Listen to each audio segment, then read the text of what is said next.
여러분 반갑습니다.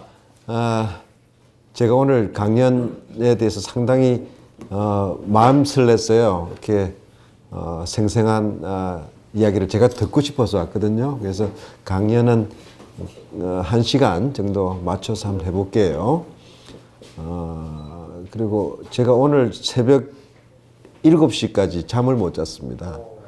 밤에 심야, 철야, 지금 제가 국회에서 교육과 문화, 관광, 체육 담당하고 있는데 교문이라고 그러죠. 내년도 예산 심사를 했어요. 근데 우리 야당 의원님들이 워낙 터프해가지고 저도 작년까지는 야당이었는데 제가 야당일 때 조금 잘할 걸 합의를 못했어요.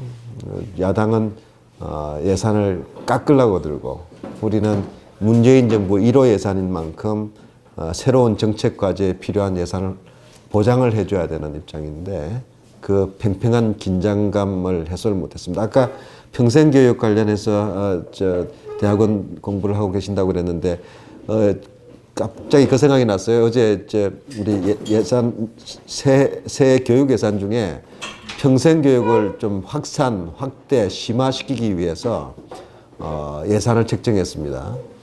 그러니까 야당의 반응은 이거는 유권자용이다. 정치적인 의도가 있다. 그중에 또 교육부에서 그 예산안 세부 내용을 설명하는 과정에서 사회적 경제 프로그램 및 교수 요원 양성에 대해서 국비를 지원하겠다 이게 나오는 거예요. 야당 의원 한 사람이 딱 갑자기 아니 사회적 경제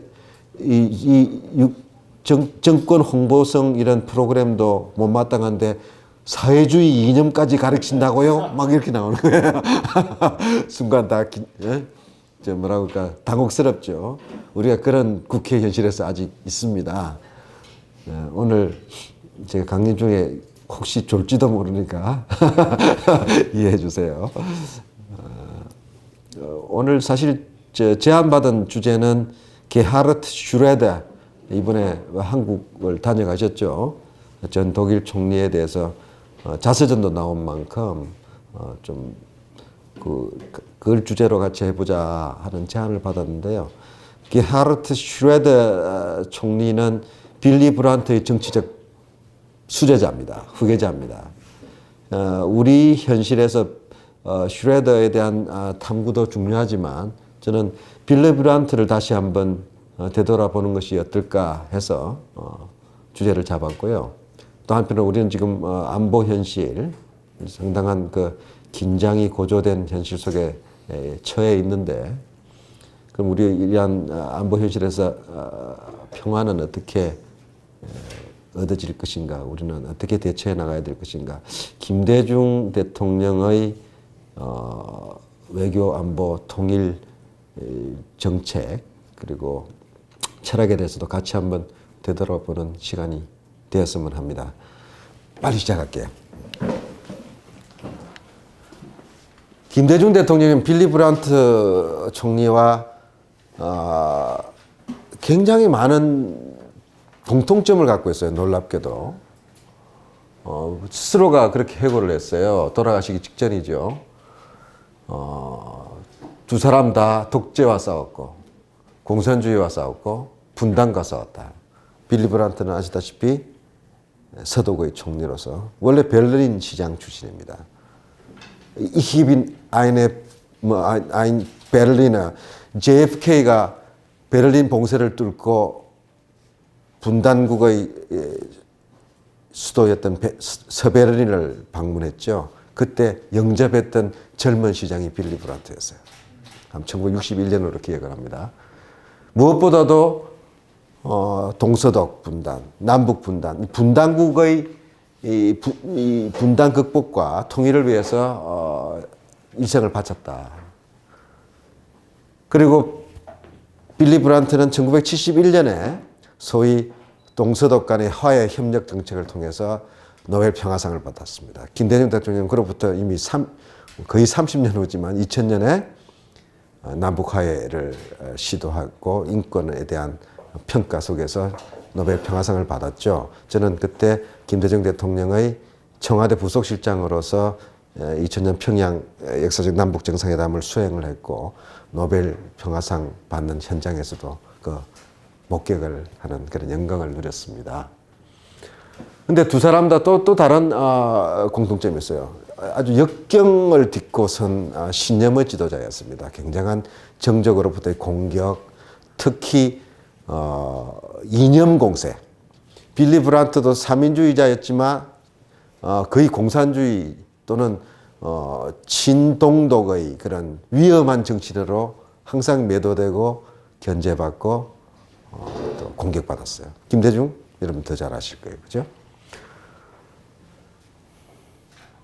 그리고 빌리 브란트는 개인적으로 1980년 김대중 당시 야당 지도자가 내란 음모 사건에 이렇게 조작된 사건이죠. 전두환 신군부에 의해서 사형 선고를 받았을 때 유럽의 정치 지도자들에게 연락해서 김대중을 사형하지 마라.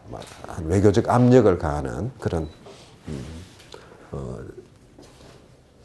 우정도 서로 나눴습니다. 저는 빌리 브란트 총리하고 두 분과 인연이 예사롭지 않다는 걸 느꼈던 것이 1989년 김대중 대통령 당시 평화민주당 총재였던 시절에 빌리 브란트 전 총리를 한국에 초청했어요. 그래서 큰 호텔에서 환영 리셉션을 베풀고 있는 그 순간에 긴급 타전이 들어왔습니다. 베를린 월이 무너졌다는 거예요. 심지어 빌리 브란트도 자기도 이렇게 갑작스럽게 둑이 무너질 줄은 몰랐다. 그래서 그 다음날 부랴부랴 짐을 싸서 자기 나라로 돌아갔어요. 그리고 난 뒤 2년 뒤에 저도 그때 당시 야당 총재였습니다. 김대중 전 대통령을 모시고 그때 독일 3인당의 초청으로 통일 독일 현장을 둘러볼 기회가 있었는데요. 그때 빌리 브란트 총리가 우리 김대중 대통령 당시 야당 총재죠. 일행에 대해서 우리는 원하는 통일을 원치 않는 방법으로 맞이했다. 흡수 통일은 서독한테도 굉장한 부담이고 앞으로 통일 독일의 미래에서도 굉장히 걱정을 한다 하는. 그래서 우리에게 점진적 통일을 추진하라는 그런 충고도 하셨어요. 그래서 다시 좀 이거는 밑줄 짝 정리를 하자면 정말 두 분은 이 냉전 시대를 살아갔던 대표적 지도자로서의 공통점들을 많이 공유하고 있습니다. 우선 분당국의 지도자였죠. 야당 지도자였습니다. 출생 배경도 비슷해요. 브란트는 사생아입니다. 김대중 대통령도 둘째 부인의 아들이었죠. 그리고 빌리 브란트는 나치에 대해서 저항하면서 당시 청년 시절 나치 독일을 탈출해서 노르웨이에서 독일군과 싸웠습니다. 그것 때문에 나중에 매국 행위로 한때는 굉장히 정치적인 어려움에 처하기도 했어요. 김대중 대통령 반독재 투쟁의 아이콘이었죠. 그리고 두 사람 다 정적으로부터 빨갱이, 사상이 의심스러운 사람, 심지어 친공 정치인으로 매도당했습니다. 야당을 했었습니다. 3인당, 또 김대중 대통령 민주당, 그러면서 정권 교체를 이뤄냈죠. 그리고 정권 교체를 이루고 집권을 하자마자 바로 정적과 화해 정책, 국내적으로도 화해하고 연정을 통해서 빌리 브란트는, 그 다음에 김대중은 자민련과 그때 이른바 DJP 연합을 했고, 또 분당국의 상대인 동독에 대해서 우리는 북한에 대해서 적극적인 포용 정책, 화해 협력 정책들을 추진했고, 또 나란히 노벨 평화상을 받았습니다. 김대중 대통령의 햇볕 정책은 빌리 브란트의 오스트 폴리틱, 동방 정책에서 많은 영감을 얻었다는 것을 김대중 대통령 스스로 인정하고 있습니다. 이게 1971년 빌리 브란트가 노벨 평화상을 받고 타임지 커버 스토리에 한 장면입니다. 이거는 2000년 김대중 대통령. 참 어떻게 보면은 서로 전혀 동양과 서양 또 시대도 한 시대를 한 제너레이션을 앞서간 거 아니에요? 나이는 큰 차이는 안 났지만 좀 나이는 차이는 났죠. 그런데 정말 나라는 어떻게 보면 쌍둥이 같은 이런 정치적 일생활. 자, 빌리 브란트 시대를 대해서 한번 우리가 다시 살펴보죠. 빌리 브란트가 총리로 집권한 1969년은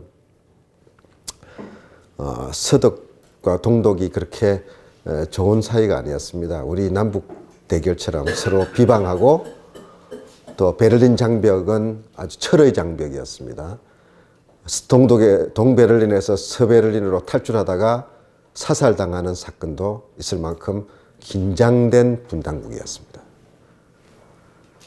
그 재직 4년 동안에 빌리 브란트는 엄청난 변화를 이끌어냈습니다. 우선 패전국 독일이 아니라 평화 창조국으로서 독일의 이미지를 만들어냈고요.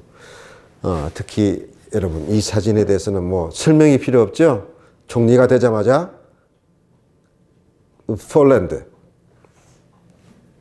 독일의 침공, 또 아우슈비츠 학살 그 현장을 찾아가서 전혀 예상치 않은 무릎을 꿇고 헌화하는 그런 모습을 전 세계인에게 보여주면서 그 진정성과 또 그 정치적 메시지를 분명하게 전달을 했죠.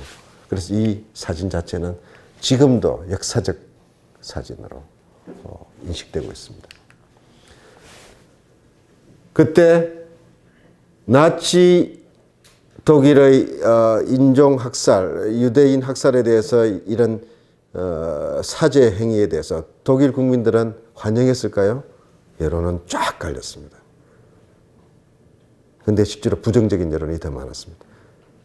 나치 독일에 대해서 부끄럽게 생각하고 비판적인 국민조차도 폴란드에 가서 국가의 대표를 하는 지도자가 저런 모습을 보이는 것이 올바른가에 대해서 논란이 있을 정도였고 본인도 상당한 부분에서 각오를 하고 그런 행동을 했죠.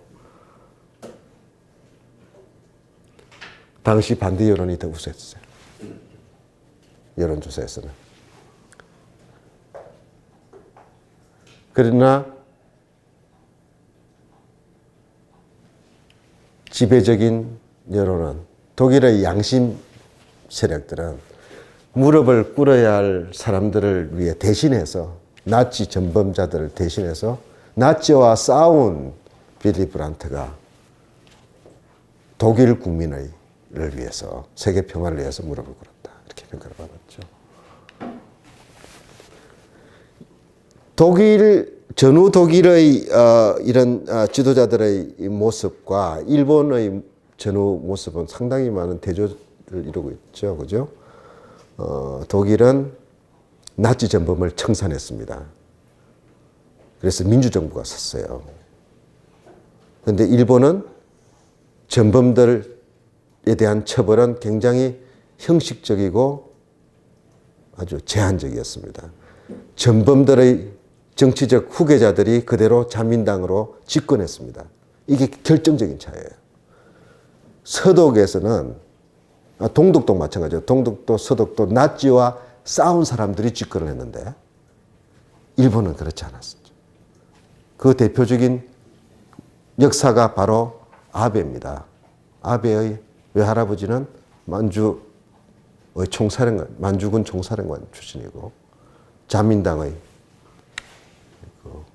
세습 정치의 하는 심볼 아닙니까? 그렇기 때문에 그리고 독일은 사죄했어요. 진심으로 사죄했고 그 진정성을 행동으로 보여줬고 또 실제로 독일이 한 중요한 정책 중에 하나가 역사교과서 공동 위원회를 구성을 했어요. 독일이 침략했고 독일을 두려워했던 독일의 피해를 가졌던 폴란드와 주변국 프랑스 등등과 유럽의 현대 역사, 그 당시 역사 교과서, 2차 대전을 다루고 민감하고 아픈 부분을 다룬 역사 교과서를 공동위원회를 만들어서 서로 합의할 수 있는 내용을 가졌어요. 일본, 지금도 역사 문제, 역사 왜곡,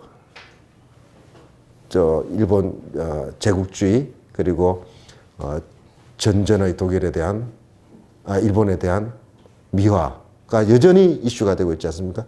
대표적인 케이스가 종군 위안부 문제입니다. 그죠?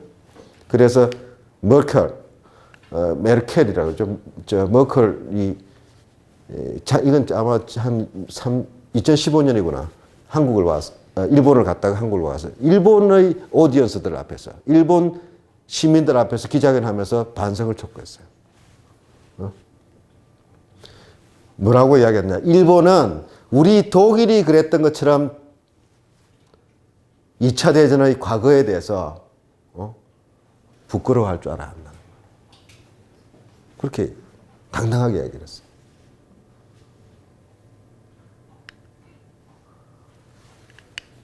이번에 한국을 방문한 게하르트 슈레더 총리는 우리 나눔의 집, 위안부 할머니들의 공동 거주지를 직접 찾아가서 눈물을 흘리면서 껴안고, 그 가기 직전에 저하고 점심을 같이 했었는데, 제가 이런저런 설명을 하니까 바로 자기는 한국의 그 위안부 할머니들이야말로 진정한 용기를 가진 분이고 홀로코스트 서바이버들보다 더 위대한 분들이다. 노벨 평화상감이다. 그 자격이. 그리고 일본에 대해서 굉장한 비판적 인식을 그대로 표시를 하더라고요. 정치 지도자들은 보통 이 외교적으로 우회하잖아요. 근데 아주 직설적으로 자기 일본 문제가 있다고 얘기해요. 그래서 바로 일본과 독일의 차이가 단순하게 일본, 독일 내부의 정치, 내부의 문제가 아니라 주변국, 그리고 일본이 처해 있는 동아시아에도 영향을 미치고 있다는 것이 오늘 제가 이야기 드리고 있는 중요한 주제 중에 하나입니다.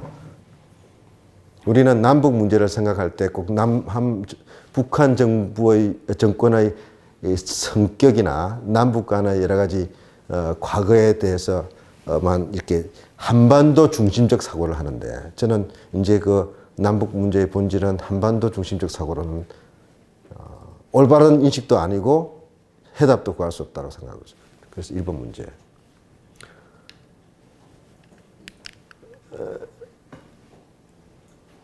일본은 이미 군사 강국화했어요.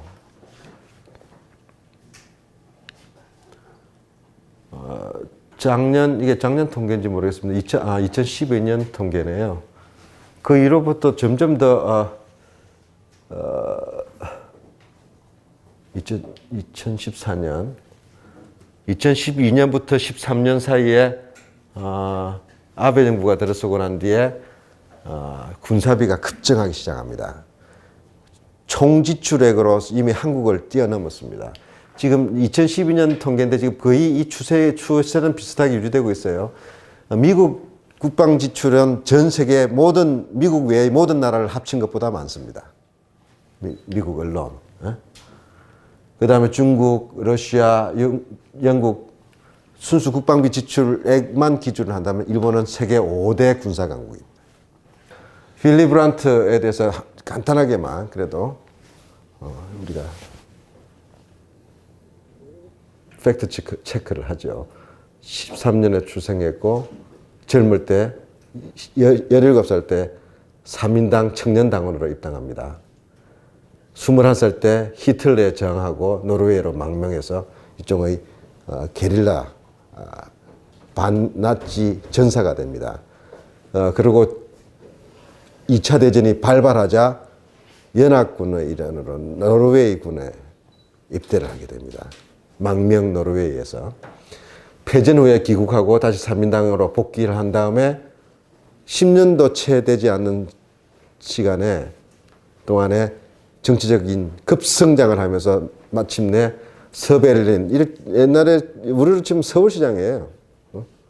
동수도 분단의 수도였기 때문에 젊은 서울시장이 돼버린 거예요. 그리고 바로 그 시장이 되고 난 뒤에 사민당의 당권을 칩니다. 당수가 됩니다. 그리고 66년 연정 때 외교장관이 되고 그 다음에 69년 총선에서 승리해서 자민당하고 연정 정부의 총리로 되는데요. 이때 아주 중요한 파트너를 만납니다. 자민당 당시 대표가 누구였냐? 리더가 바로 여기 안 나오나? 겐시아입니다. 겐시아. 16년 동안 장수 외교장관, 서독의 최장수 장관이었으며 또 사실 통일 독일의 외교적 초석을 놓은 장관입니다. 겐시아 외교장관은 보수주의자입니다. 그런데 진보주의자인 빌리 브란트하고 손을 잡고 그 파트너십으로 69년 이후 동서독 화해 정책을 뒷받침하게 됩니다. 그리고 동서독 화해를 적극적으로 추진한 공로로 노벨 평화상을 탔고 그 다음에 바로 동서독 기본조약 체결하고 서로 적대주의를 청산하고 남북 유엔 동시가입을 하죠. 동독과 서독이. 그전에는 서로 상호 체제와 국가로 서로 인정하지 않았습니다. 동독은. 그 유명한 정책이 무슨 정책이냐면은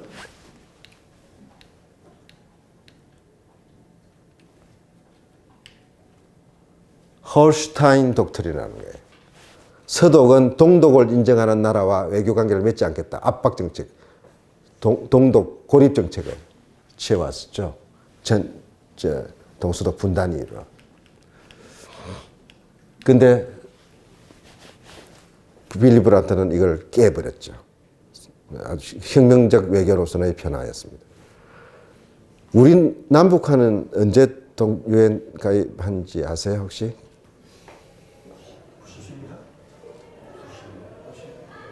90년?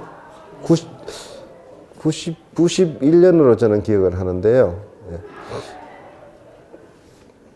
그 전까지도 서로 적대국가였잖아요. 남북한 유엔 동시 가입이라는 것은 어떤 국제법상 어떤 의미를 갖고 있느냐? 상호 간의 국가로서 인정하는 겁니다. 그래서 각각의 두 주권 국가가 유엔에 가입한 겁니다. 그런데 우리 지금 헌법은 북한을 독립된 주권 국가로 인정하고 있지 않죠. 우리는 그런 이중적 처지에 있는 거죠. 북한에 대한 인식이. 그리고 89년에 베를린 장벽이 무너지고 그 다음에 독일 통일을 목격하고 얼마 안 있어서 세상을 떠납니다. 빌리 브란트가 베를린 시장일 때 JFK가 베를린을 방문하는 광경입니다. 이 브란덴부르크 광장입니다. 이거는 그 2년 전에, 그로부터 2년 전에 세워지기 시작한 베를린 장벽입니다. 초기 단계입니다. 이때까지만 해도 이 장벽이 20년 이상 국경 그리고 이 체제와 이념을 가르는 그런 철옹성이 될지 베를린 시민들도 몰랐대요.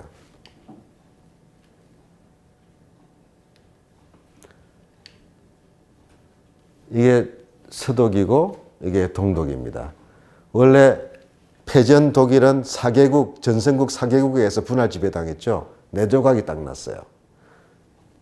구동독 지역은 소련이 친탁 통치 점령하고 프랑스, 영국, 미국이 삼불안을 해서 이따가 새 연합국 점령지는 서독이 되고 소련이 지배했던 데는 동독이 돼서 분단이 됐죠. 그런데 베를린은 동독의 바로 심장부에 있었어요. 그래서 베를린도 안에서 반을 쪼개놨어요. 서베를린과 동베를린. 그리고 서베를린으로 향하는 것은 유일하게 고속도로 하나 딱 요것만 허용을 했어요. 동독의 심장부에 있는 고립된 섬이 서베를린이었습니다. 얼마나 참 기가 막힌 일 아니에요?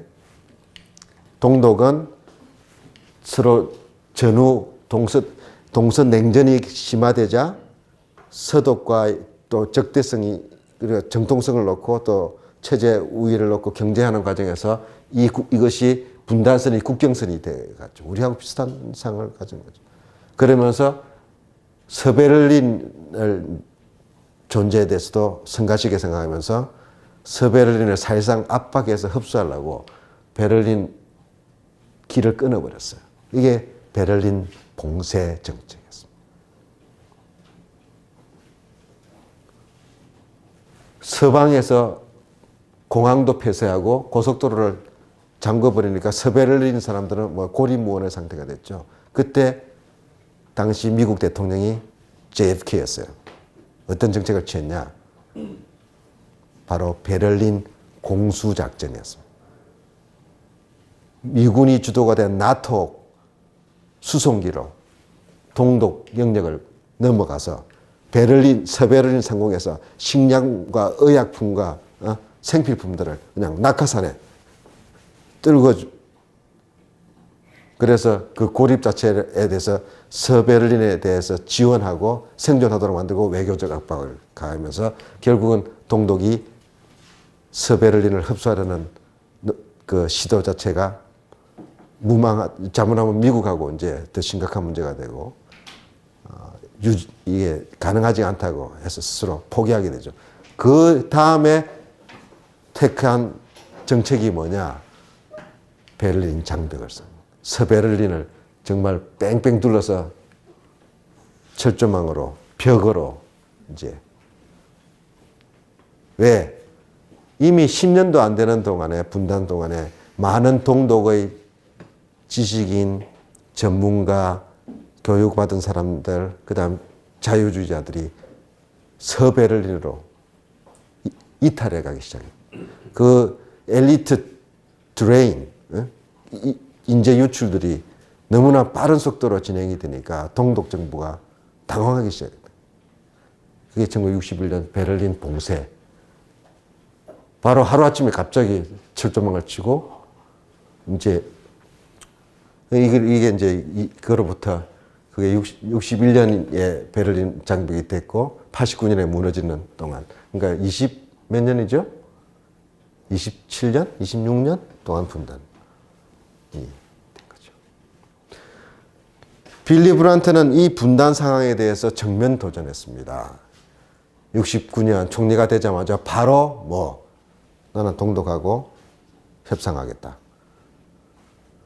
그래서 그 다음에 동독 최초로 서독 지도자로서 동독을 공식 방문합니다. 그것도 동독의 수도였던 베를린을 간 것이 아니라 동서독 국경에 있는 조그만 국경 도시에서 만났어요. 우리로 치면 개성 같은 데서 만난 거죠. 근데 재미있는 현상은 그때 동독 시민들이 빌리 브란트의 애칭인 빌리를 환호하고 정작 자신의 지도자를 들여서 냉담했어요. 굉장히 당황했죠. 공산당 총석이 슈터프는 아주 기분이 안 좋았겠죠. 그리고 그 민심이 이상하다는 걸 이제 그때 자각을 했죠. 근데 또 거꾸로 이제 그 다음에 답방을 하는데 서독 군중들은 빌리를 환영한 것 정달리 또 동독 지도자들에서 냉담했습니다. 왜 그랬을까요? 1970년의 현실은 동유럽에서 자유주의 이른바 프라하의 봄이라든지 헝가리 부다페스트라든지 동유럽이 역사적 그 문화적 종교적 교류가 있었고 이 공통점들이 있었잖아요. 근데 이 냉전 이념 대결이라는 것은 유럽의 오랜 역사에 비해서 굉장히 생소한 거였던 거죠. 그리고 소위 스탈린 시대 이후의 스탈린을 거치면서 소위 동유럽에 대해서 소비에트 러시아, 당시 구소련의 그런 강압 정책에 대한 저항감들을 자유주의 유럽 사회, 특히 서독 국민들이 가지고 있었던 거죠. 그러니까 동독 공산당에 대해서 그렇게 호의적일 수가 없었던 거죠. 그래서 도리어 서독 군종은 우리가 아는 서독 독일 사람들과는 달리 굉장히 그 당시에는 해도 점잖지는 못했던 것 같아요. 그래서 막 국기를 찍고 항의를 하니까 도리어 관계가 악화돼 버린. 그럼에도 불구하고 빌리 브란트는 서독 국민들을 설득해 나가면서 자신의 트레이드 마크인 뉴 이스트 폴리틱스, 신동방 정책을 추진합니다. 신동방 정책의 핵심은 뭐? 접근을 통한 변화. 만나서 변화시키겠다는 거예요. 그리고 동독을 인정하겠다는 거예요. 그 전까지는 아까 잠깐 설명했다시피 홀슈타인 독트린, 불인정 정책이었습니다. 동독과 수교하는 나라와 불수교 정책이었습니다. 고립화 정책이었습니다. 유일한 독일을 대표하는 나라는 서독이 유일 합법 정부다. 이거 어디서 많이 듣던 소리 안 해? 어? 건국절, 대한민국은 유일한 합법 정부. 우리 맞죠. 그러나 우리가 이 국제법상 그리고 또 이 남북 관계를 생각하고 국제 관계를 생각할 때 우리가 그렇게 지금 주장하는 데는 실익이 없음에도 불구하고 우리는 아직도 그런 이념 틀에 잡혀 있죠. 동독은 서독은 이걸 일찍이 깼죠. 68년에. 그런데 이게 그냥 자연스럽게 깨졌냐? 엄청난 비난을 받았어요. 빌리 브란트. 서독의 정치적 보수주자들은 그럼에도 불구하고 밀어붙였습니다. 상호주의. 주고받는데 서독과 동독하고는 국력이나 경제력이나 여러 여건하고 이 서독이 유리하기 때문에 먼저 주고 나중 받고 많이 주고 적게 받고 그래도 그건 호혜적으로 해나가겠다는 겁니다. 이른바 퍼주기 why not이요. 우리는 지금 굉장히 기계적인 이 비탄력적인 상호주의를 요구하잖아요. 하나 주면 하나 받아야 직성이 풀리는. 서독은 그렇지 하지 않아서 신축적 상호주의를 했습니다. 퍼주기의 원조가 서독 정부였습니다. 서독은 실제로 동독 정부를 매수했습니다. 그 이산가족 방문할 때마다 현금으로 보상하고요. 서독 텔레비를 밤에 볼 수 있도록 해주는 조건으로 경제 원조해주고요.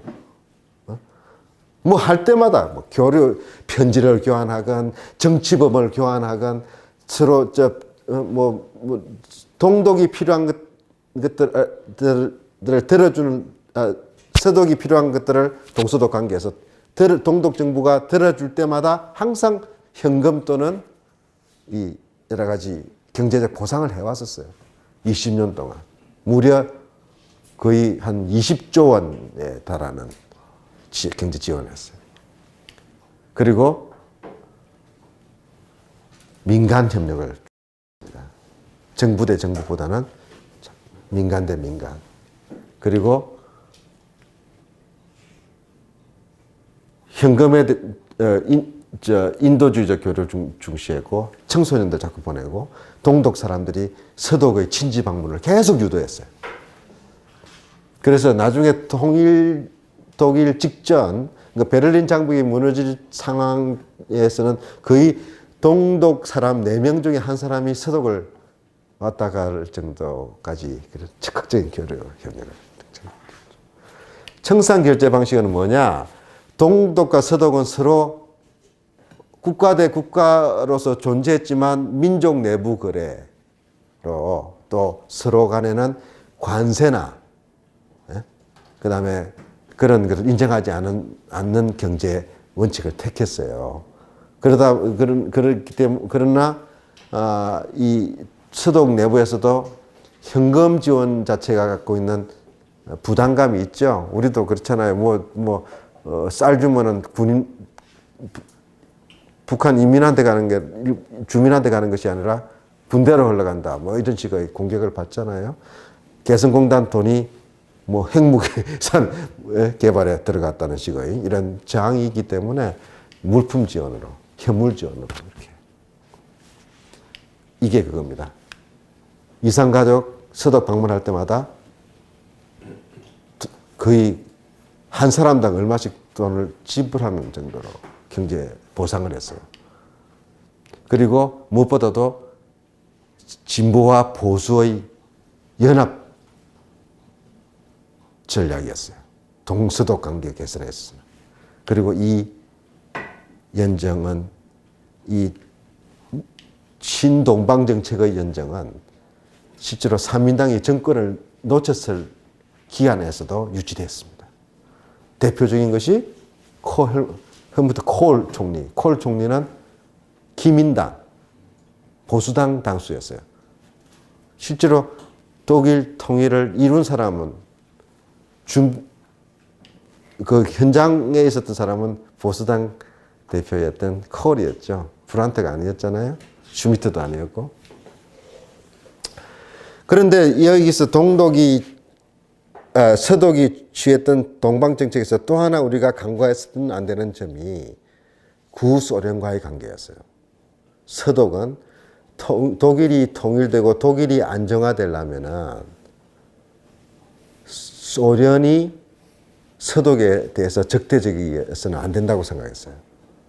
그 다음에 연합국인 우호국가였지만 영국과 프랑스는 나치 독일, 전 독일과 적대 국가였잖아요. 전쟁을 했던 나라였잖아요. 그러니까 그 나라들하고 잘 지내야 된다고 생각해요. 연합국의 일원으로서 서유럽 국가들과 우호관계를 유지하면서 또 한편으로는 적대 국가일 수밖에 없는 냉전시대 때 그 본산인 소비에트 러시아하고 관계 개선을 동시에 추진했던 거죠. 그래야 동독도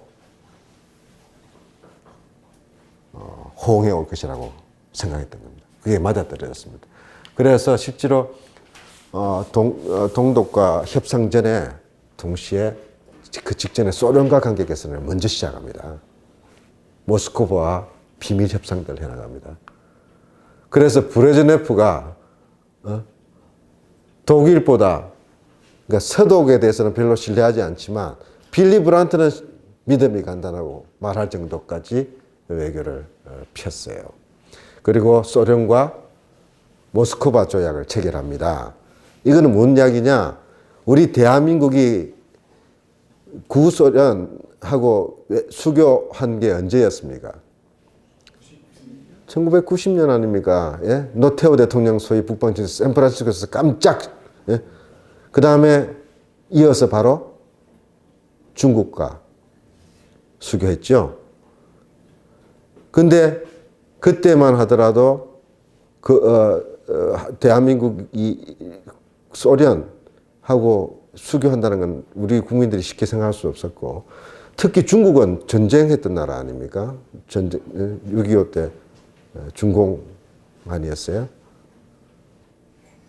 근데 그보다 이미 20년 전에 서독은 그 일을 해냈던 거죠. 근데 1990년의 현실은 동유럽이 붕괴하고 소련이 거의 해체되는 그런 직전의, 다시 말해서 전 세계적인 냉전 해체의 무드를 타고 우리는 동서화해를 했고 동서수교를 했지만, 이때는 1970년은 동서냉전이 거의 최고조에 있던 가장 어려운 시대의 미국과 소련이 핵무기로 대결하고 전 세계에서 를 반으로 나누어서 경쟁하던 시대에 서독은 이런 외교 정책을 폈다는 겁니다. 지금 뭐 시간이 많이 부족해서 그러나 이런 내용에 대해서는 여러분들도 이미 알고 계시겠지만 처음 듣는 분도 계시죠? 우리가 독일 동서독 관계에 대해서 항상 통일 이후의 동서독만 통일 독일만 생각하고 그 통일 독일 자체의 그 전사에 대해서는 굉장히 우리가 의외로 관심과 또 지식이 부족한 부분이 있어요. 그래서 좀 상세하게 이야기를 드리는 겁니다. 동서독 기본조약, 이게 바로 빌리 브란트가 동독을 방문하고 정상회담을 통해서 얻어낸 가장 중요한 성과 중에 하나입니다. 이 기본조약은 바로 그 이후 20년 이상의 동서독 관계를 규정하는 통일 정책의 기초였고 동서독 간의 조약 합의문이었습니다. 우리는 1990년에 했습니다. 남북 기본 합의서라는 게 바로 그겁니다. 그러나 남북 기본 합의서는 사인하자마자 그 다음 날부터 휴지 조각이었지만 이 사람들은 72년 물론 우여곡절은 있었지만 통일 독일을 이룰 때까지 기본 이 정책은 유지됐습니다. 핵심 중에 뭐 관계 정상화, 상호 인정, 상호 협력, 그 다음에 동독을 국가로 승인하고 유엔에 동시 가입하고 서로 상주 대표부를 설치하고 그 다음에 통행 규제를 완화하고 이산가족, 우편물, 교류 협력 그리고 국제 무대에서는 싸우지 말자. 72년. 우리는 91년 똑같은 거의 비슷한 내용을 합의해놓고 한 번도 실천을 못했어요. 그 차이가 얼마나 큰가 다시 한번 되돌아보게 됩니다. 자, 독일은 그래서 서독은 동방정책을 유지하게 됩니다. 보수정권 하에서도 유지합니다. 더 신기하고 놀라운 것은 보수정권이 더 많이 퍼졌어요. 동독에 대해서. 현금을까지 이제 서독의 진보 정권은 공격받지 않으려고 현금은 안 줬는데 이제 보수 정권은 그냥 현금을 지원합니다. 고르바초프가 등장합니다. 소위 무력 그 다음에 포갑적인 구소련의 정책이 이제 마일드하게 바뀌게 나가죠. 글라스노스트하고 페레스트로이카. 대내적으로는 개혁정책, 개혁정책은 시장의 부분 도입이고 글라스노스트는 소련의 개방정책입니다. 그 개방정책의 유럽 버전은 뭐냐? 스탈린, 후르츠초프 시대, 그리고 브르즈네프처럼 니들 동유럽의 새들라이트 위성 국가들 내지는 소련의 우호 국가들에 대해서 내정 간섭하지 않겠다. 외교까지 일일이 간섭하지 않겠다는 이야기예요. 나아주는 거죠. 그런 시대적 흐름도 도움이 됐습니다. 동서독 통일에는. 그래서 만일 고르바초프가 집권하지 않았다면 베를린 장벽이 무너졌을까? 또 베를린 장벽이 무너진다 하더라도 동독이 서독과 거의 자발적인 자원한 흡수 형태의 통일을 원했고 또 그게 진행됐을까 하는 의문이 생길 수가 있는 거죠. 여러 가지 그래서 동서독의 통일은 지도자의 결단 또 서독 정치의 성숙성 서독 국민의 노력들도 있었지만 우호적인 국제 정세도 굉장히 많이 작동을 했다. 다시 밑줄 쫙 좀 정리를 하자면 저는 그렇게 봅니다. 왜 독일은 성공했을까? 어떻게 성공했을까? 바로 정책의 일관된 유지였습니다. 보수 정권이 들었어도 대동독 정책만큼은 뒤집지 않았습니다. 우리는 어떻게 했습니까? 노무현 대통령에서 이명박 대통령으로 바뀌자마자 완전히 모든 걸 다 백지화하는 정도까지 원점으로 돌아가지 않았습니까? 그리고 동방정책 이후에 독일 동서독 간의 교류 협력의 규모라는 것은 상상을 초월했습니다. 거의 동독 구동독 지역의 사람들이 서독을 방문하는 게 700만 명에 달합니다. 아까 거의 3명 내지 4명 중에 1명이 서독을 왔다 가서 직접 눈으로 보고 여행을 했던 겁니다. 그 다음에 퍼주기의 성공이었습니다. 20년 동안 30억 달러 지원했습니다. 그런데 실제적으로는 이보다 더 된다는 것이 정설입니다. 이건 공식 통계로만 잡힌 거기 때문에 비공식적으로 지원한 건 더. 서독인도 동독을 많이 갔지만 제가 통계를 잘못 봤네요. 동독 사람들이 서독을 더 많이 왔습니다. 원래 동서독은 인구 비례가 3대 1쯤 됩니다. 그 다음에 지속적 지원이 동독 사람들이 서독 사회를 동경하도록 만들었습니다.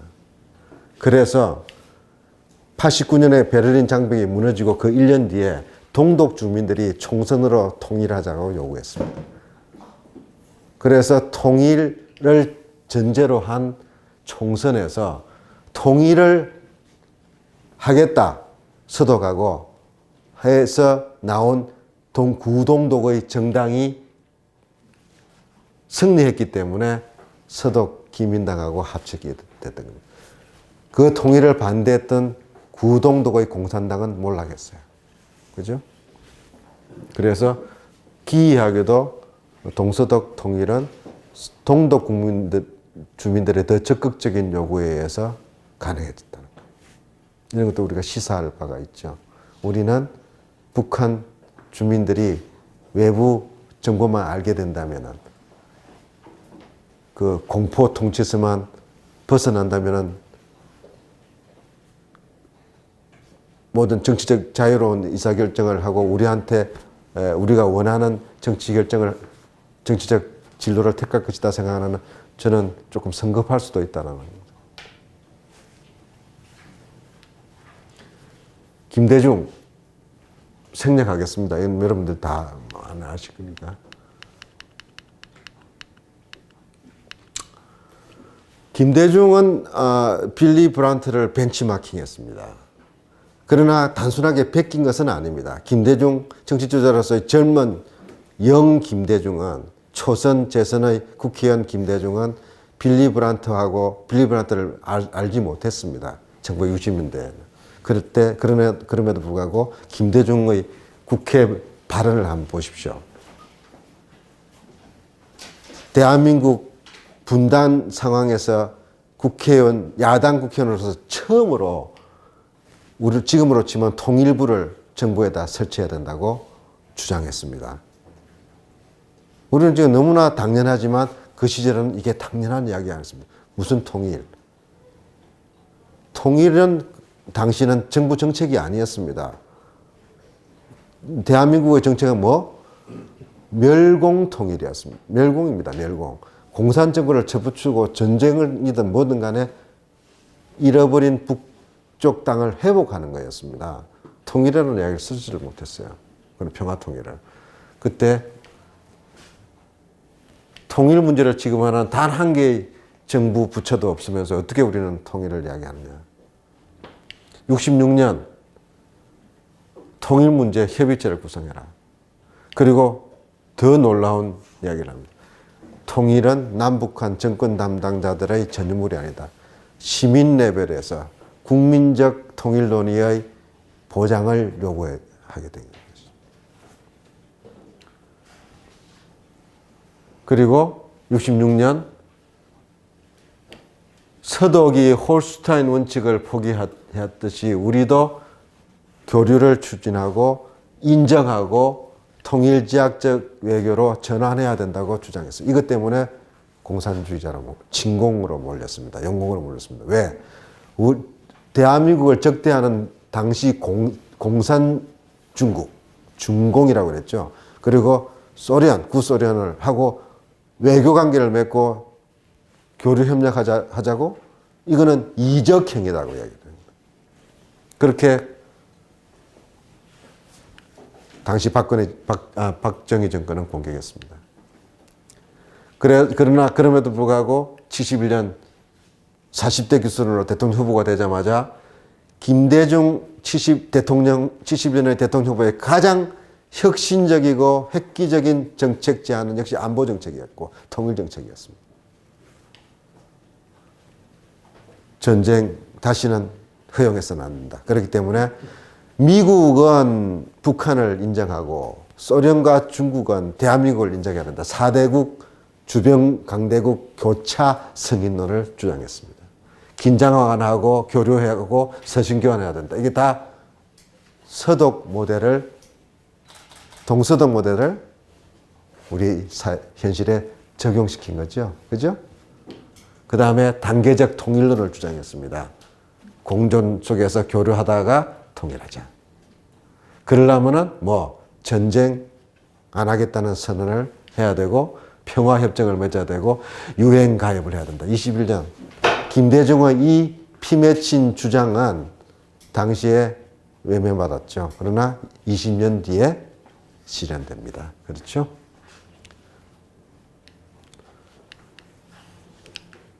(2000년) 남북정상회담. 그래서 2000년 남북정상회담은 빌리 브란트가 동독당을 밟듯이 많은 공통점이 있었습니다. 김대중 역시 한국형 동방정책을 추진했죠. 그 다음에 당시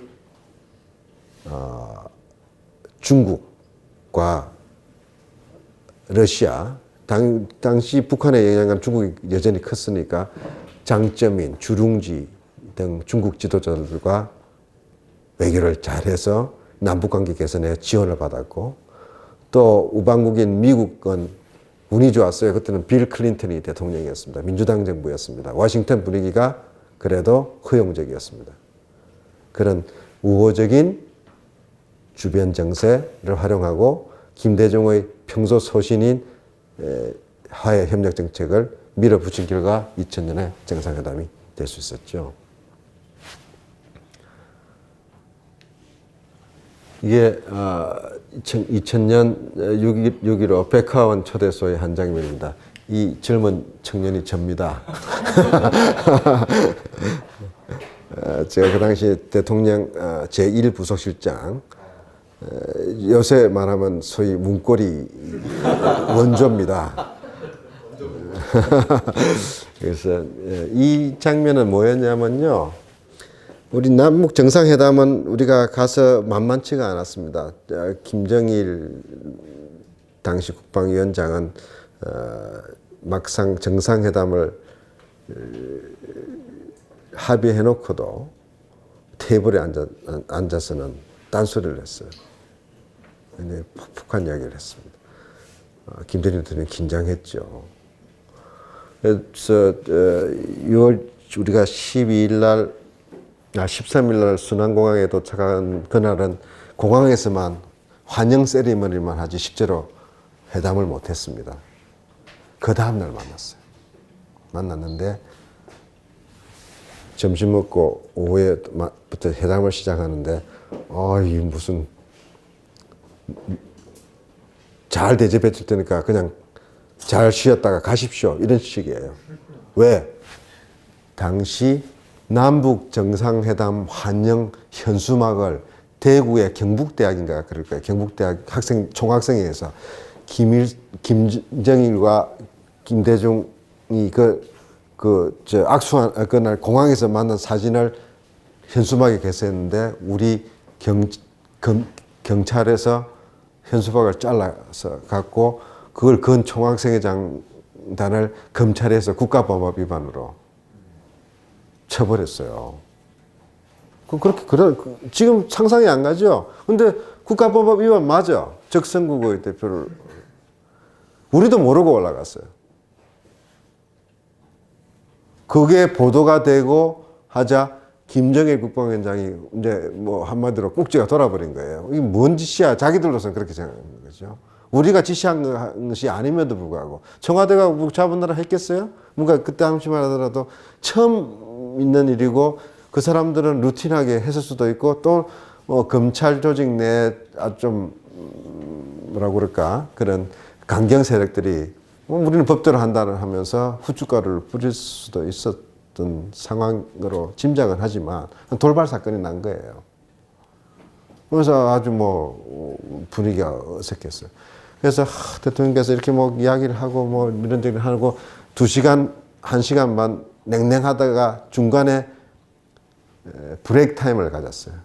그래서 회담장에서 나오는데 제가 그때 이 선견 지명이 있었던 게 그 전날 공항에 도착했던 역사적 순환공항에 이를 보도한 한국 신문들을 저는 그 대구 경북에서 일어난 일을 이미 당시 국정으로부터 보고를 받았기 때문에 알고 있었어요. 그래서 그러나 그게 이슈가 될 줄은 몰랐어요. 그러나 뭔가 좀 분위기가 안 좋았어요. 그다음 두 번째 이유는 그것도 있었어요. 금수산 궁전 김일성 주석에 대해서 국빈 방문으로 와서 예의를 표해야 될 거 아니냐고 막 요구했던 그런 것도 있었어요. 물밑에서 합의 없이 우리가 간 부분들이 있기 때문에. 그래서 아침에 그 전날 그 평양 1차 이 상봉 장면을 실은 대서특필한 신문들을 그 다음날 아침 조간 신문들을 전부 다 평양으로 보내라고 제가 이제 전통을 때렸죠. 그래서 아침 조간 신문을 다 걷어가지고 국정원에서 외교 파우치로 판문점으로 육로로 평양에 오는데 저는 이게 언제 오나 하는데 점심 좀 넘어서 도착했어요. 그래서 내가 갖고 있다가 2시 좀 넘어서 1차 회담하고 좀 냉랭했던 그 시점에 나올 때 제가 입구에 이걸 쫙 깔아놨어요. 그래서 한번 보시라고. 그러니까 김정일 국방위원장이 이 신문을 보면서 제가 이걸 보라 하는 것은 한국 언론의 보도를 보라. 얼마나 열렬히 남쪽 사람들이, 남쪽 대한민국 국민들이 남북 정상회담을 지지하는가를 느껴보라. 그래서 대구 경북에 나타났던 이전 일련의 그런 사건들은 돌출 사건이고 전혀 본질이 아니다. 그 이야기를 한 거죠. 김대중 대통령, 이 신문이 그 당시 제가 기억할 때는 이게 경향신문이었습니다. 경향신문은 경향신문 제호만 있고 일면 전면에 글자 한자가 없었어요. 그냥 사진만 실었어요. 무슨 설명이 더 필요하냐. 그런 것이었죠. 김 대통령도 내 평생에 신문 일면에 글자 하나 없이 사진만 가지고 이 전면을 장식한 건 처음 본다.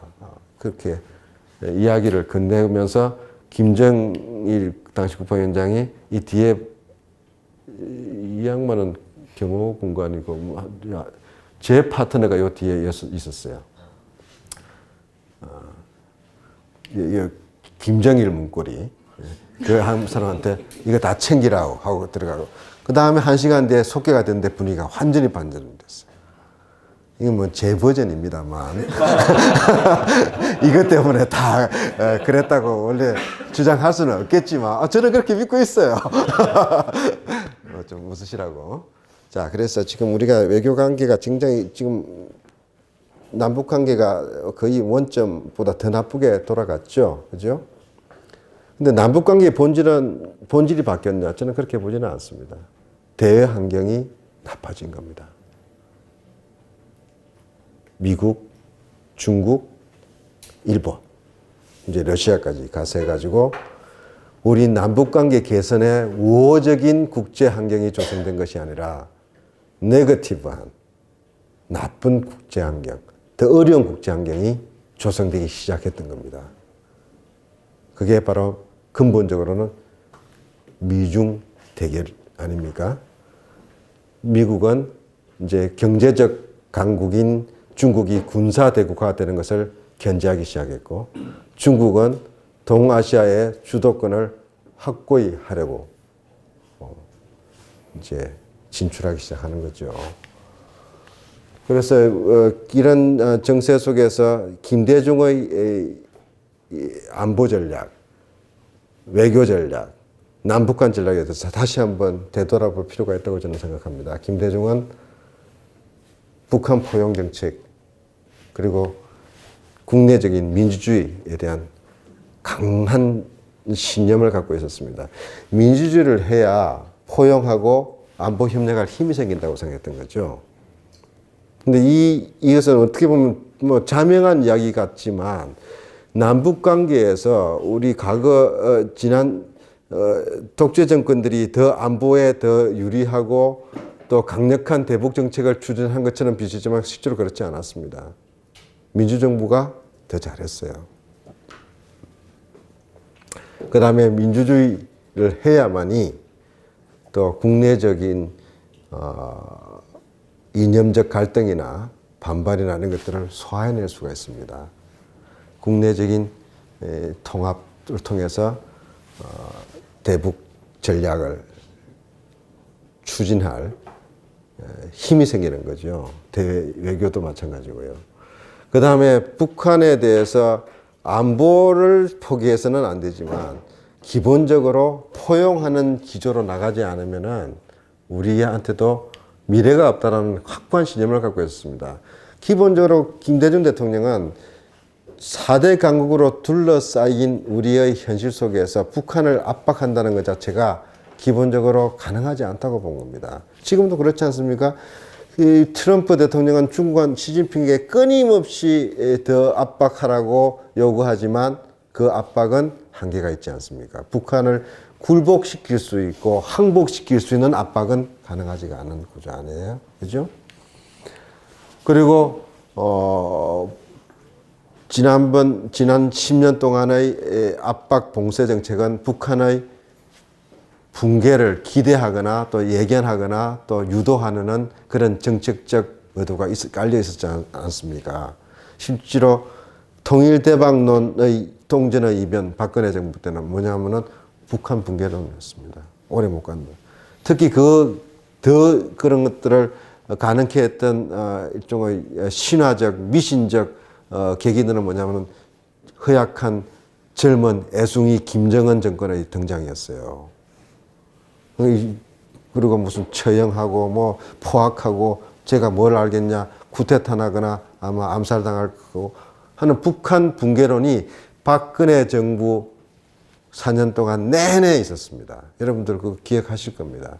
그러면서 뜬금없이 또 최순실 버전의 통일대박론까지 나왔었습니다. 이런 현실 그거는 뭐냐 흡수통일론이었기 때문에 그렇습니다. 북한은 무너질 것이고 우리의 통일은 거둬들이면 되나 흡수하면 되나. 근데 이 흡수통일은 이야기가 안 됩니다. 김대중 대통령은 뭐라고 이야기했냐. 가능하지도 않고 바람직하지도 않다 그랬습니다. 가능하지 않은 이유는요. 중국의 존재 때문에 그렇습니다. 그리고 북한 정권의 붕괴가 실제 정치적 변수가 있다 하더라도 새로운 군부 정권이 들어서고 친중 정권이 들어설 확률이 더 높습니다. 북한의 김정은 정권이 무너진다고 우리가 휴전선을 열고 우리가 북한을 점령할 수가 없습니다. 국제법상 그는 침략행위입니다. 중국이 가만히 있지 않을 겁니다. 미국도 그거는 인정할 수가 없을 겁니다. 그 다음에 바람직하지도 않다는 것은 바로 동서독 통일의 우리가 경험 속에서 나오는 겁니다. 엄청난 경제적 부담. 동독은 20년 동안 일관된 정책을 추진하고 퍼주기에 대해서 정책을 추진하고 그 다음에 민간 교류가 추진되고 동독 국민들은 저녁 때 서독 텔레비전을 보다가 잠이 들었는데도 불구하고 동서독 통일 이후에 사회 통합으로 가는 데는 상당한 고통, 시간, 비용이 들었습니다. 그렇잖아요? 근데 우리는 지금 그런 준비가 전혀 안 돼 있습니다. 그리고 무리한 통합의 시도는 군사적 대결로 갈 수가 있습니다. 이제 이 군사적 대결은 핵 전쟁의 위협까지도 시사하는 수준까지 악화됐죠. 그렇기 때문에 대결주의, 고립주의, 그 다음에 무력을 전제한 군사적 방법을 전제한 그런 우리 대북 전략은 우리 스스로를 도리어 우리 스스로에게 해가 될 수도 있는 그런 역설적인 현실에 처해 있는 것입니다. 그리고 그러면 이 분단 구조를 계속 가져갈 것인가? 김대중은 동북아 안보 협력을 통해서 남북 간의 긴장 완화를 추진을 해야 우리가 주변국에 대해서도 힘이 생긴다고 생각했어요. 북한은 북한대로, 우리는 우리대로. 그리고 궁극적으로 통일을 해야 주변 4대 강국의 분할 지배에서 우리가 벗어날 수 있고 생존의, 민족 생존의 더 여건들이 만들어진다는 확고한 신념을 갖고 있었어요. 그렇기 때문에 통일은 단순한 선택적 옵션이 아니라 21세기의 국가 생존 전략으로 봤습니다. 근데 지금 불행하게도 우리 젊은이들한테 여론조사하면은 통일 우선 비현실적이고 왜 해야 되고 가능한가에 대한 회의론이 지배적일 겁니다. 그렇죠? 그렇지 않습니까? 그리고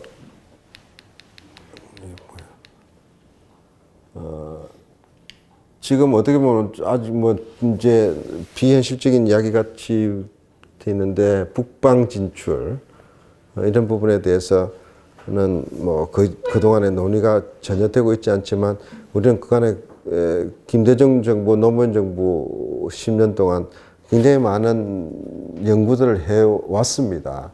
저는요, 지금 북핵 문제가 하루아침에 해결되지 않을 거라고 믿지만 또 한편으로 북핵 문제가 해결되지 않는 속에서도 현재의 군사 대결을 배제한 안보 협력이 대화가 진행되고 긴장이 완화되면은 북방 협력 부분은 굉장히 빠른 속도로 현실화되고 가시화될 거라고 저는 생각하고 있어요. 이건 제가 이야기 안 했습니다. 역시 다시 볼 때 동북아 안정은 우리 대한민국의 한반도에 달려 있습니다. 우리가 지금 이 태평양을 통해서 대한민국과 미국, 일본, 서방만 항상 생각해 왔지 않습니까? 근데 우리 좀 뒤집어 놓고 보면 좀 그림 좀 다르죠. 네? 우리는 실제로 이게 대륙국가에서 둘러싸여 있습니다. 포위되어 있죠. 또 일본이 더 이상 군사적으로 강국이 되면서 미일 동맹이 중국과 맞서는 그런 구조 속에서는 우리는 더 아주 깝깝한 처지에 포위되어 있는 상황이 되는 거죠. 그래서 이 한반도의 평화 안정은 우리 생존에 아주 결정적인 요인이고 전제 조건이라는 것은 아무리 강조해도 지나치지가 않습니다. 문재인 정부는 지금 쓰리노 정책을 공개적으로 표방했고 이 정책에 대해서는 견지하고 있습니다. 독일 방문해서 미국을 가서 그리고 이번에 다시금 재확인했습니다. 우리는 북한의 붕괴, 흡수, 일방적인 통일을 추진하지 않겠다는 겁니다.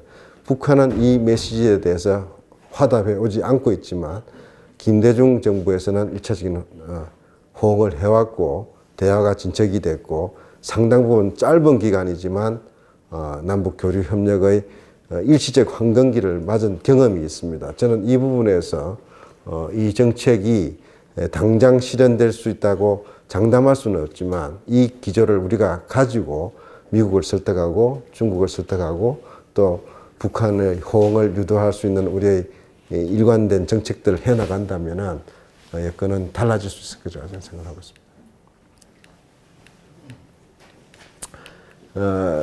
지금 이겁니다. 안보 위기가 강할 때는요, 모든 것이 부정적인 시각에 사로잡히기 때문에 미래 비전에 대해서 논의할 겨를이 없잖아요. 근데 한번 곰곰이 생각해 보십시오. 지금 요새 신문지상에 북한 이슈 사라져 버렸죠. 갑자기. 북한이 도발을 멈췄죠. 트럼프도 북한에 대해서 이제 독서를 안 하죠. 그런 안보 위기가 해결됐습니까? 여전하지 않습니까? 북한의 핵위협이 줄어들었습니까? 안 줄어들었잖아요. 미국의 군사 행동이 가져올 수 있는 파국적 또 새로운 위험에 대해서 우리가 지금 안심할 수 있는 단계에 있습니까? 아닙니다. 여전히 항공모함 지금 미국 전략자산들 지금 동해에 떠 있습니다. 이게 뭘 말하느냐? 알렉산더 웬트라는 미네소타 대학의 아주 뛰어난 천재적인 국제정치학자가 있습니다. 이 사람은 뭐라고 주장했냐? 평화도 전쟁도 우리 머릿속에 있다고 그랬어요. 냉전적인 평화와 안보 정책은요, 바로 힘의 정책입니다. 군사력입니다. 그런데요, 미국이 영국의 핵을 두려워하냐는 거예요. 핵무기는 가공할 무기고 위협적인 무기인데도 미국이 영국의 핵 보유에 대해서 미국 국민들이 아무도 위협을 느끼지 않습니다. 왜? 너무 당연하죠. 영국이 미국을 핵으로 공격하지 않을 거기 때문에. 중국이 핵을 갖고 있습니다. 중국도 핵 무장국가 아닙니까? 우리가 중국이 대한민국을 핵으로 공격할 거라고 생각합니까? 거의 없겠죠. 일부는 있었지만 미국만큼은 안심이 안 될 수도 있어요. 미국 국민들이 영국에 대한 믿음처럼 막 강하지는 않겠지만 현실성에서는 거의 제로에 수렴할 겁니다. 그죠? 이건 뭘 이야기하는가? 안보라는 것이 핵무기의 존재 그 자체, 군사력의 강도 그 자체에 바로 직결되지 않는다는 것에 있다는 거죠. 북한의 핵은 우리한테 위협이지만 북한이 느끼고 있는 자신들이 느끼는 안보 불안감은 우리가 느끼는 것보다 훨씬 더 클 것이라는 것은 우리가 생각해 볼 수 있을 겁니다. 북한은 고립되어 있습니다. 경제적으로 약자입니다. 군사적으로 재래식 군비에서는 비교가 이제 안 됩니다. 한미 동맹국을 상대하고 있습니다. 북한은. 그렇기 때문에 북한의 핵 무장은 뭐냐? 최후의 수단이고 유일한 수단이라고 생각하기 때문에. 그렇기 때문에 북한의 핵 기업은 그 저질스럽고 어떻게 보면 노골적인 레토릭에도 불구하고 본질적으로 북한은 자신들의 생존을 위한 억제 수단으로 핵무기를 보유한 거죠. 국제 정치학자들은 당연히 그렇게 보고 있습니다. 그것이 또 훨씬 더 진실에 가까울 것입니다. 그런데 언론은, 특히 보수 언론은, 미국의 매파들은, 군사 전문가들은 뭐라고 그러냐? 북한이 핵을 가지고 미국 본토를 공격할지도 모른다고 이야기하고 있지 않습니까? 이거는 현실하고는 전혀 관계없는 이야기가 될 수도 있습니다. 다시 말해서 지금 현재의 안보 딜레마나 안보 대치의 본질을 우리가 어떻게 이해하고 생각하는가에 따라서 그 안보가 갖고 있는 위기나 위험의 정도는 전혀 다를 수가 있다는 겁니다. 그동안에 지난 몇 개월 동안 극도로 안보 위기를 조장해 왔던 것은, 그리고 그 안보 핵전쟁 불사 정도까지의 그런 상승적인 위기 고조에는 누가 있었습니까? 우리 대한민국 국민이 있었습니까? 아니었잖아요. 트럼프 신정부하고 김정은 정권의 서로 맞대결이었잖아요. 그리고 말의 전쟁이었잖아요. 그래서 저는 다시금 알렉산더 웬트, 바로 그 안보는 우리 머릿속에 있다는 거죠. 그런데 이번에 트럼프 대통령이 한 2주 전인가요? 저도 그 자리에 있었습니다. 국회에 와서 연설을 했습니다.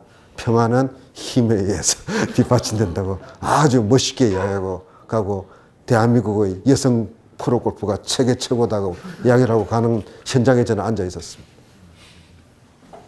자, 그렇기 때문에 우리는 현재의 북이 핵을 갖고 있는 한, 미중이 대결하고 있는 한, 남북 간에 이런 긴장이 고조되고 있는 한 아무것도 할 수 없다라는 그런 절망감과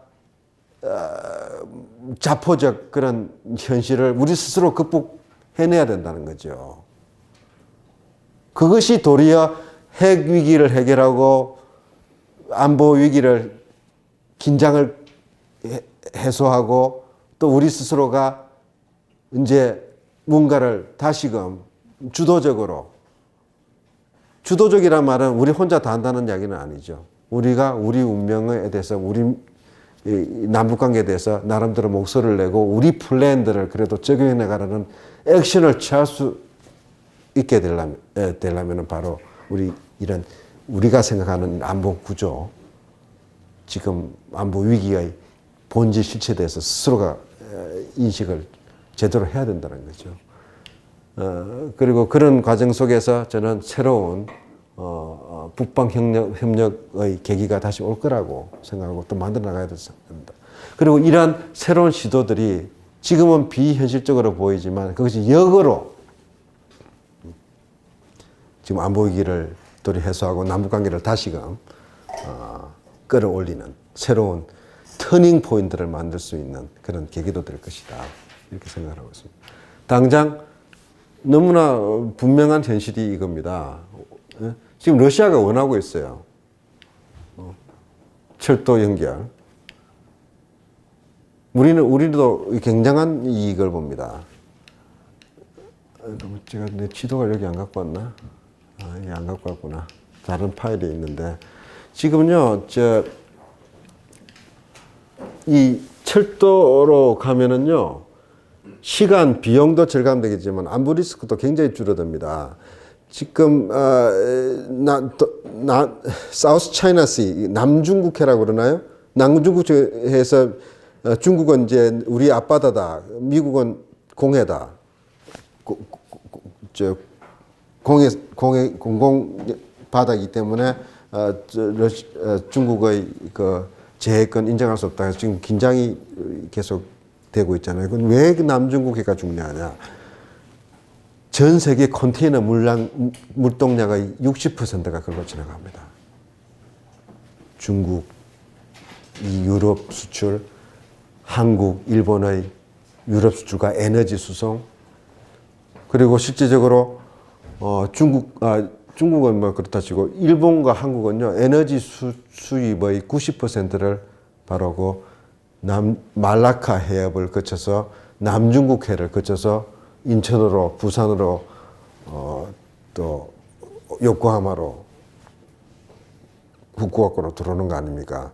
그렇기 때문에 전략적 요충지입니다. 전략적 요충지이기 때문에 그 바다는 안전한 바다가 아니죠. 레드오션이에요, 정말. 근데 지금 이 북방 개척을 하고 나면요, 우리 이 수출 물량 부분이 해결이 되고요, 에너지 공급이 해결이 됩니다. 러시아가 지금 가스관 연결을 할 수 있습니다. 근데 문제는 북한 연결 지역이잖아요. 어떻게 우리의 이 수출 수입과 에너지를 어떻게 북한한테 맡길 수 있느냐. 이 자체는 그 일리는 있죠. 북한이 인터럽트 해가지고 잠그거나 단절하거나 이걸 교란을 시킨다고 하면 상당히 우리한테 피해가 올 수 있는데요. 결국 이 연결이 러시아를 끌어들여서 서로 상호 이해관계를 갖게 만들고 이 물동량의 통과의 경제적 이득이 북한에게도 주어진다면 다시 말해서 그 상황은 전혀 반전이 될 수가 있는 거죠. 러시아 때문에 북한이 잠그고 싶어도 못 잠그는 상황으로 만들어야 되고, 북한은 저걸 잠그면 자기들이 손해가 더 크기 때문에 잠그고 싶어도 못 잠그는 상황으로 만들자는 것이 김대중의 구상이고 노무현의 구상이고 문재인이 추구하는 신북방 정책이다. 저는 그렇게 생각하고 있습니다. 제 버전은 그렇습니다. 그래서 21세기 통일 전략, 지금 통일하면 다들 좀 꿈 같은 이야기, 이상주의, 비현실적인, 우리 지금 안보 현실을 망각한 낭만적, 나이브하다고 이야기하잖아요. 그렇지만 그렇지 않다는 거예요. 통일 전략을 가지고 있어야 바로 이 통일 전략 속에서 민족의 생존, 우리 대한민국의 21세기 생존형 모델이라는 것을 인식할 때만이 우리가 지금 생각하고 있는 절망적이고 자포자기적이고 아무것도 할 수 없는 이 안보 환경을 우리 스스로가 극복할 수 있다는 거죠. 거꾸로. 저는 그렇게 생각하고 좀 시간이 많이 됐습니다. 좀 줄이도록 생각합니다. 네, 감사합니다. 몇 가지 뭐 좀 제가 좀 잘 정리된 이야기를 종합적으로 다시 드릴 수는 없고요. 이 주제별로만 간단하게 제 생각을 다시 한번 말씀을 드리겠습니다. 앞으로 더 계속 고민하고 우리가 또 토론해 나가야 될 주제들이죠. 양안 모델은 우리에게 시사하는 바는 독일 동서독 통일 모델의 대안으로서 이제 제가 제시한 건데요. 남북한 모델이 양안 모델을 그런 흐름을 따라갈 수 있을 것인가? 저는 거기에서는 조금 유보적입니다. 몇 가지 중요한 차이가 있습니다. 양안 모델 여러분 아시다시피 중국 본토와 대만 관계죠. 본토 대만은 지금 요즘 와서는 조금 좀 냉각기가 있습니다. 그러나 여전히 많은 중국인들이 대만을 자유여행합니다. 이제 대만 기업인들 200만 명 이상이 본토에서 사업하고 있습니다. 일주일에 800평 이상의 비행기들이 본토와 대만의 주요 도시들을 연결하고 있습니다. 사실상 이 여행의 자유나 뭐 경제적 교류 거래 부분에서 여전히 불안감은 근본적으로 있지만 거의 불편함이 없이 지금 사실상의 거의 통일을 이뤄나가고 있는데 굉장히 근접했어요. 아주 빠른 시간 내에. 왜 이게 가능했냐? 이건 대만이 잘한 것보다도 중국이 본토가 잘한 게 더 크죠.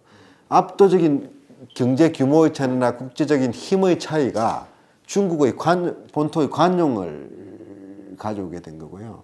두 번째로 대만은 대만대로 흡수되고 점령당할 수 있는 불안감에서 조금 해방됐기 때문에 또 대만도 그에 상응하는 조치를 할 수가 있었고요. 그 공통점의 기본적인 동력은 뭐냐? 경제적 이해관계였습니다. 안보적 이해관계보다 경제적 이해관계가 크기 때문에 이 문제가 양안 모델은 나름대로 정착해 갖고 있고 뭔가 기복은 있어도 이 기조 자체가 완전히 뭐 무너진다든지 이러지는 않을 거다. 근데 우리는 남북관계는 그렇지가 않습니다. 남북관계가 지금 중국과 대만 간의 양안 관계의 수준까지 끌어올린다는 것은 사실상 저는 굉장한 시간, 노력, 여건들, 환경들이 필요할 거라 보고 있고요. 그러나 우리가 그렇게 되면 좋겠다는 생각을 하죠. 또 그런 추진을 계속 해나가야 됩니다. 그 중에서 우리가 반드시 배우거나 우리가 적용해야 될 문제는 경제적 이해관계가 안보적 이해관계를 압도하게 만들면은 된다는 거죠. 근데 그게 쉽지가 않아요, 우리는. 왜 쉽지가 않냐? 본질적으로 북한의 속성 때문에 그렇습니다. 북한의 여건 때문에 그렇습니다. 현재 모든 안보 위기의 본질은 냉정히 말하면 북한의 체제 불안감, 체제 존속의 위기감 때문에 나타나는 북한의 극단적인 안보 정책 때문에 그렇습니다.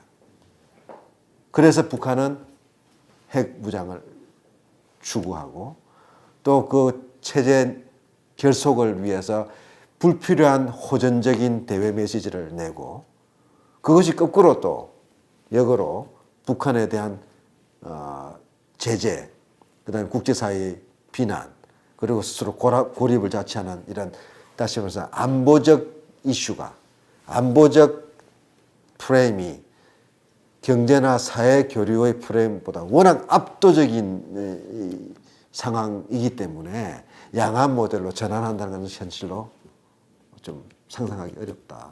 그렇게 말씀드리고요. 자, 그렇다면 현재 그러면 안보 위기를 그러면 어느 정도 완화해 나가는 노력을 해야 될 거 아닙니까? 다시 말해서 이게 너무 지금 불균형이기 때문에 그렇기 위해서는 두 가지를 동시에 추진해야죠. 당연히 본질을 간파해야 됩니다. 북한의 체제 존속, 체제 불안감에서 나오는 과도한 대외 위협적 은사 이런 것들이 결국은 안정을 해치기 때문에 북한한테도 안 좋고 우리한테도 안 좋고 주변국들한테도 안 좋은 모든 사람한테 안 좋은 상황입니다. 이런 부분들을 해소 나가기 위해서는 북한을 안심시켜야 되는 거죠. 한마디로 쉽게 이야기해서 그게 쓰리노입니다. 근데 쓰리노 우리 레토릭에 대해서 북한이 그러면 스스로 믿고 안심하겠냐는 겁니다. 그건 아니지 않습니까? 북한의 근본적 불안감은 뭐냐? 고립, 군사적 언제든지 미국에 공격당할 수 있다는 것, 그리고 그런 미국의 무력 행사 시 북한은 사실상 속수무책이라는 걸 자신들을 알고 있기 때문에 이런 문제에서 체제 보장을 해줘. 그래서 근본적으로 지금 아직까지 이상주의적이고 비현실적인 이야기처럼 보이지만 평화협정, 그리고 불가침 조약, 그 다음에 소위 군사훈련 자제라든지 상응하는 노력들을 우리도 같이 해나가야 된다는 거죠. 지금 이 말 잘못했다가는 뭐 북한은 핵을 가지고 달라드는데 우리는 스스로 빗장을 내겠다는 거죠. 조선일보 논설로 가는 거죠. 사설로. 그렇지만 이 문제는 우리는 본질을 보고 처방을 내려야 해법이 나올 거 아닙니까? 두 번째로, 그럼에도 불구하고 방향이 중요하다는 겁니다. 우리는 계속 방향을 잃어왔어요. 통일정책, 대북정책이 있었습니까? 지난 10년 정책이 없었어요. 정책이라는 거는 일관되게 뭔가 실험을 하고 추진해 나가면서 그 축에서 벗어나는 부분에서 평가를 하고 뭔가 그 바로잡는 노력들이 있을 때 정책이라고 할 수 있어요. 방향이 있고 그 액션이 있고 그에 대해서 평가가 있고 또 피드백이 있을 때 정책이 되는데 정책이 무슨 정책이 있었습니까? 정책이 없었잖아요. 그래서 이제는 다시 김대중 정부가 초기에 시작하고 그것을 경제적 이해관계로 보다 진전시키려 하는 노무현 정책이 둘 다 제한적이었고 결과적으로는 실패한 것처럼 보이는데 이제 민주정부 3기 문재인 정부는 그러면 어떤 정책을 가지고 나갈 것인가. 이제 우리는 그런 책임감과 부담이 있는 거죠. 지난 10년 동안 정책이 없었기 때문에. 그래서 그 문재인의 정책은 역시 어쨌든 좀 절충 정책이라고 생각해요. 정치군사적 긴장 완화, 위기 해소를 통해서 여건을 만들고 또 김대중 노무현의 소위 경제 협력, 교류 협력 추진을 통해서 경제적 이해관계들을 더 키워나가는 것. 이게 결국 그게 방향이 될 것으로 보입니다. 이 문제를 어떻게 그러면 해나갈 것인가. 그러나 그 여건은 더 좋아지지가 않았습니다. 하나는 우선 북이 핵무장을 이미 거의 완성 단계에 와 있고, 두 번째로는 미중 간의 협력보다는 긴장, 갈등, 상호 견제가 우리 대한민국의 운신의 폭을 계속 좁힐 것이기 때문에 그런 이중적 어려움은 있다. 그랬을 때 그럼 우리는 어떤 현실적인 방법을 택할 것인가. 또 저는 여러분들이 많은 좋은 이미 의견들, 아이디어들을 갖고 계신다고 생각해요. 하나는 뭐냐면은 아까 러시아 변수에 대해서도 우리가 너무 지금까지 도외시했던 부분들, 러시아도 끌어들여서 우리가 이런 여건들을 개선할 수는 있을 것인가. 그동안 고민을 안 해봤잖아요. 이제 고민해야 될 시점도 있다는 거고요. 아세안 재계약 등도 굉장히 중요하다고 생각해요. 지금 한미 육자회담 프레임워크에서는 북한이 어떻게 움직일 수는 없지만 아시아는 좀 다르잖아요. 아시아는 안보 협력보다는 경제 힘이 더 강하지 않습니까? 그럴 때 북한이 핵 대결 이런 극도의 긴장 프레임에서 그 사람들도 북한도 좀 우회하고 빠져나와서 새로운 제3의 길을 외교적 영역에서 새로운 시도를 해볼 수 있는 여건을 조성하는 의미에서는 상당히 좋은 무대가 될 수도 있다. 그러나 이 아세안도 미국과 일본의 영향력을 배제하고 우리가 생각할 수 없잖아요. 같이 맞물려 있으니까. 그러나 굉장히 중요한 우리가 미처 생각하지 못했거나 소홀하게 생각했던 부분에서 아주 좋은 지적을 해주셨어요. 교역 그리고 경협의 중요성은 굉장히 다들 공감하고 계시기 때문에 다시 반복하지 않겠습니다. 세트민, 이 문제는 저는 솔직히 잘 모르겠어요. 아직. 왜냐하면 세트민이 양적으로는 굉장히 성장했는데 아직도 정치적으로나 또 우리 이 안보 위기 해소 또 남북 관계 개선에 어떤 적극적이고 또 유의미한 역할을 할 것인가에 대해서는 아직 미지수로 남아 있기 때문에 그렇습니다. 그러나 이 문제도 앞으로 새로운 변수 또는 힘으로 작동해 나갈 것이고 또 바람직한 방향으로 그런 부분들이 우리 사회하고 속에서 자리 잡아야 될 것이라는 그런 생각을 갖고 있습니다. 국제개발협력, 저는 그 부분 문제 제기해서 굉장히 감사한데요. 핵위기를 우회하든지 극복하든지 간에 앞으로의 북한 문제는 우리한테는 ODA의 문제가 될 겁니다. 국제개발협력의 문제가 될 것입니다. 우리는 개발 단계가 다른 아주 저생산, 저소득 또 저발전 국가와 우리가 관계를 어떻게 윈윈 모델로 끌어나갈 것인가 하는 고민 속에서 플러스 안보 위기도 해결해 나가고 또 민족 동지에서도 해결해 나가는 또 사회적 통합도 추구해야 되는 그런 복합적인 개발협력 관계를 맺어 나가야 될 것이라고 생각하고요.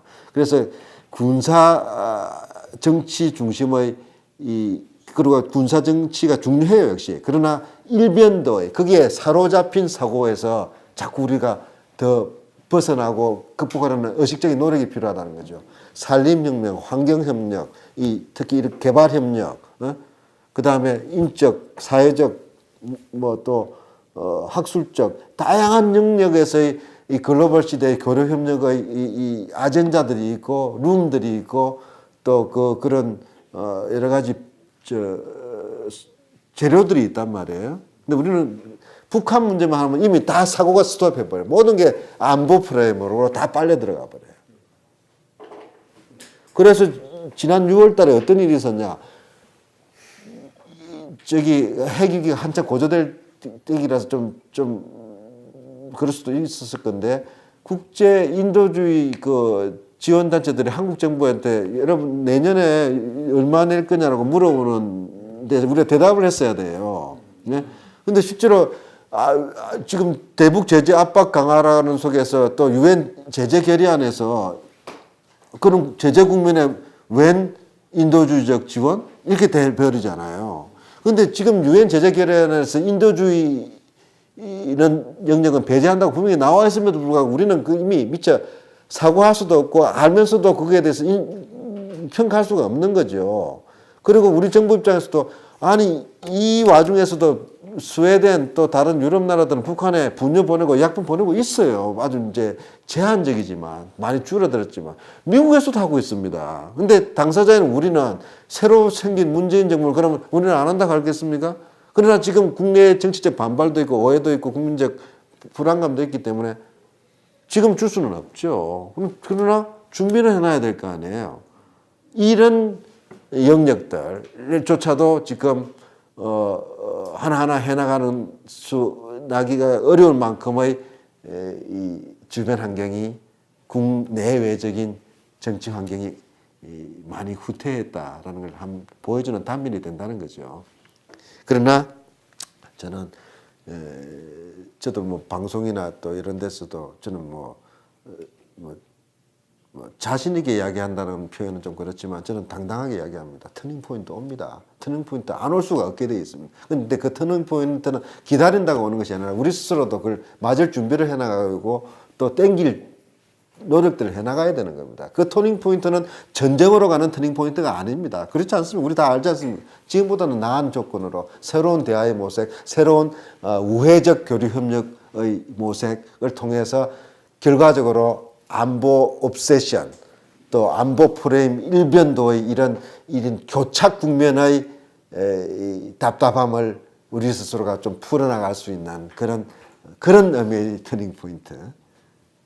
들을 만들어 나가자는 거죠. 그게 지금 저는 문재인 정부 초기에 지금 말만 운전소지 자동차도 안 가고 있고 승객도 없고 진짜 운전을 하고 있는지 엔진은 걸려 있는지도 모르는 이런 상황에서 우리가 취할 수 있는 가장 그러나 착실하고 또 현실적인 정책이 아니겠냐 이렇게 생각하는 거죠. 네, 감사합니다. 여기까지 하겠습니다.